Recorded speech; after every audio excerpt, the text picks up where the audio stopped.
everybody, I'm Dr. Steph. And I'm Lauren, and we're going to show you the psoas stretch. Okay, the psoas muscle is one of those forgotten muscles that most people have no idea how to stretch. So we're going to show you today, and it's one of the major players in what's called lower cross syndrome.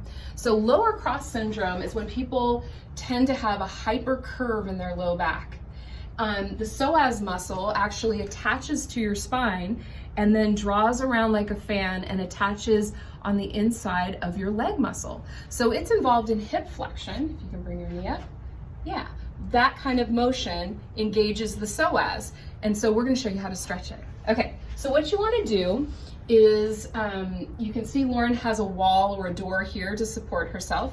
And right here, she has a chair, just something that's about 20 inches off the ground, give or take a few. This is to support your leg. And she's measuring the distance. The proper distance for her is her knee is touching the door and her foot is right against the edge of the stool or chair or whatever it is, okay? There's also a pillow right here on the back part of this.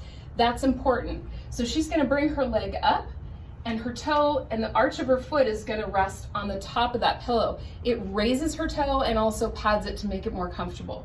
Her knee is gonna drop down so that it's in front of the chair. Can you see how her knee is now in back of her hip? That's important, you want that. Her front toe is actually touching the base of the door and her hands are here for support. So she's gonna start out by doing a pelvic tilt and that engages the muscle, okay?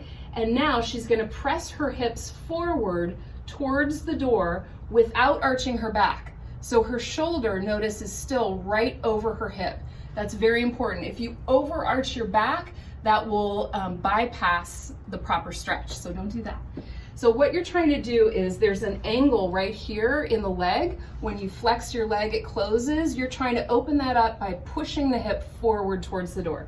So push and engage that. Now to accentuate this stretch, she's gonna raise this arm. And I always tell people, lift like you're raising up towards the heavens. She's gonna lift up her rib cage off of her hip, making space right here. And for a lot of people, this alone, and make sure to de-rotate your hips, yeah. This alone is enough. I'm sure she's sweating right now because it's a really intense stretch. Sorry, Lauren, you're the best. So if you need a little more stretch, keeping your shoulder in line with your hip and your hip engaged, you're gonna slightly gently bend towards the side, okay? When you find this perfect form, it takes a lot of work to get there, so hold it. We're not interested in reps here. We're interested in holding it for about 30 to 60 seconds and then reset on the other side and repeat. This should be a daily practice. Okay, great job. Thanks.